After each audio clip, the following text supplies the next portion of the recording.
আজকে আমি বাড়িতে একদম দোকানের মতন করে আলুর চপ বানাবো। আলুর চপ কার না ভালো লাগে বলো তো, বেশ ঝাল ঝাল করেই বানাবো। প্রথমে আলুগুলো 4 ফালি করে কেটে নিলাম, খোসা শুদ্ধ দিয়ে প্রেসার কুকারে সেদ্ধ করতে বসিয়ে দিলাম। আর মশলা বলতে সামান্য একটু আদা কুচি দিয়েছি আর রসুন একটু বেশি করে দিয়েছি, কারণ চপের মধ্যে একটু বেশি রসুন না দিলে ভালোই লাগবে না।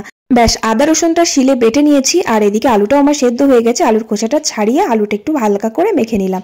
আর এদিকে বাদাম দেবো চপের মধ্যে, বাদাম দিলে কিন্তু দারুণ জমে। বাদামটাকে ভেজে নিলাম আগে সর্ষের তেলে, তারপর সর্ষের তেলের মধ্যে জিরে ফোড়ন দিলাম, শুকনো লঙ্কা দিলাম, তারপর পেঁয়াজ আর লঙ্কাটাও ভালো করে ভেজে নিলাম। তারপর আদা বাটা, রসুন বাটা আর জিরে গুঁড়ো আর একটু সামান্য ধনে গুঁড়ো দিয়েছি। তারপর ওই যে বাদামগুলো ছোট ছোট করে ভেঙে ওটাও দিয়ে দিলাম, আর একটু ধনে পাতা কুচি দিয়েছি। লাস্টে একটু মিট মশলা দিয়ে একটু খানিকক্ষণ চাপা দিয়ে রেখে দিয়েছিলাম, গ্যাসটা কমিয়ে দিয়ে। তারপর শুকনো শুকনো করে নামিয়ে নিয়ে একটা থালায় বেসন ছড়িয়ে গোল গোল করে লেচি করে নিয়ে হাতের সাহায্যে একটু চিপে চিপে বেসনের মধ্যে ডুবিয়ে খুব সাবধানে ভেজে নিলাম। গ্যাসের আঁচটা কিন্তু একদম কমিয়ে দিয়ে বেশ মুচমুচে করে ভাজলাম। খেতে কিন্তু অসাধারণ হয়েছিল। তোমাদের ভালো লাগলে অবশ্যই লাইক করো। টাটা।